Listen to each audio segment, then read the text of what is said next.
Welcome in. Paul Catalina's Top 5 brought to you by Texas Beef House. Go to bidonbeef.com. And look, if you feel like you're too late for the auction that's this week, well, guess what? There's another one coming around. There's always another one coming around. You go to bidonbeef.com. And remember, always use our promo code 365sports for a discount at checkout. Today, I know yesterday I said Big Ten or ACC, and I wasn't sure. I only did these an hour ago. No, I kid. But ACC questions for this week. We're not doing SEC questions because the only SEC question there is, are they stoppable? Because right now, 6 of the top 7 teams in the poll are SEC teams, and it's gosh darn ridiculous. Anyway, let's go to the ACC. Number 5. Who is actually playoff caliber? Right now, I would say there's only one team to me that looks like it's totally playoff caliber, and that's Miami. But Miami's beaten probably a bad Florida team. I feel good in saying that that's not a good team. They beat them very badly in the Swamp, which is a huge win for Miami. And it's a huge thing to do, and it's a nice feather in your cap for the committee. And they played Florida A&M. This week, again, not a huge test for the Hurricanes. They will be tested down the line. But right now, it looks like the Canes are the only playoff caliber team. Clemson had a big win against App State last week.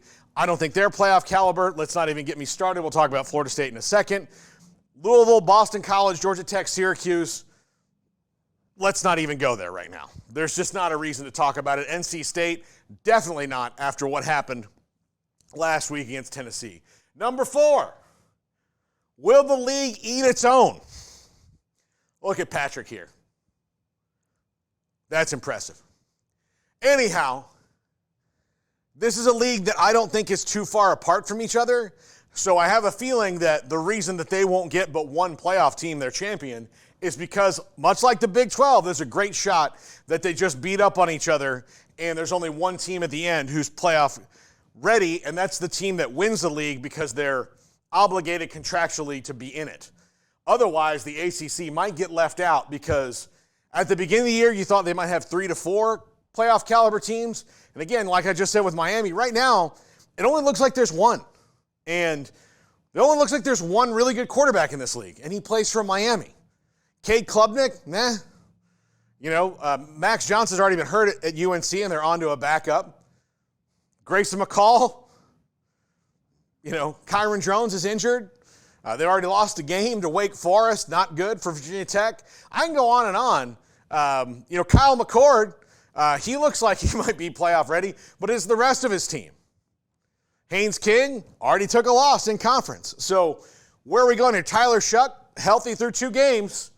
So the anvil hasn't fallen on the heads of Louisville yet. But, I don't know if there's enough separation between, other than the teams in Miami and everybody else, to really get 2 playoff teams. And I think they're going to wind up beating up at each other. Look no further than last week's Syracuse-Georgia Tech game to see how most of these games against equally matched teams in the ACC are going to go.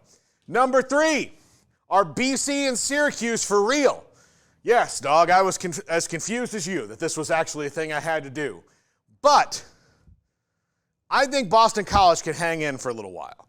I don't think they're playoff ready, anything like that. I do think that the 7-win team, at least, with Thomas Castellanos and Bill O'Brien, who's very cleverly built the program in year 1.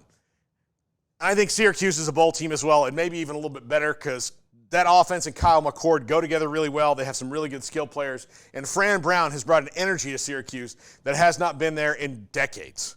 So, for real, it depends on what your definition of for real is. But, they're not bad. These are teams that play physical, that do the things you want them to do. I'm impressed early on. Again, we're only through 2 games, but still, the indicators are there that they're going to be tough outs, whoever they play. Number 2. This thing today. Is FSU any good at all? At all. At all. Are they any good at all? I ask you this not just as a college football analyst and someone who podcasts every single day. I ask you this as a man, humbled before God himself at 0-2 start, coming off a 13-0 regular season last year. 13-game winning streak. Actually, it's more than that, but 13-game, 17-game winning streak. down to a 3-game losing streak that goes back to a completely fraudulent Orange Bowl a year ago.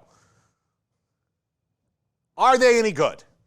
If they take DJU out and put Brock Glenn in, is the offense going to be any better? Is the defensive line not a total fraud?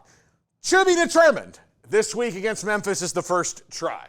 And again, please God, let the answer to this question be yes. Because if it's no, I'm going to be difficult to deal with. And number 1, will the real Clemson please stand up? Who are you? Are you the team that got absolutely shredded by Georgia? Or are you the team that scored 66 against App State? Now, granted, those two ends of the spectrum couldn't be more different.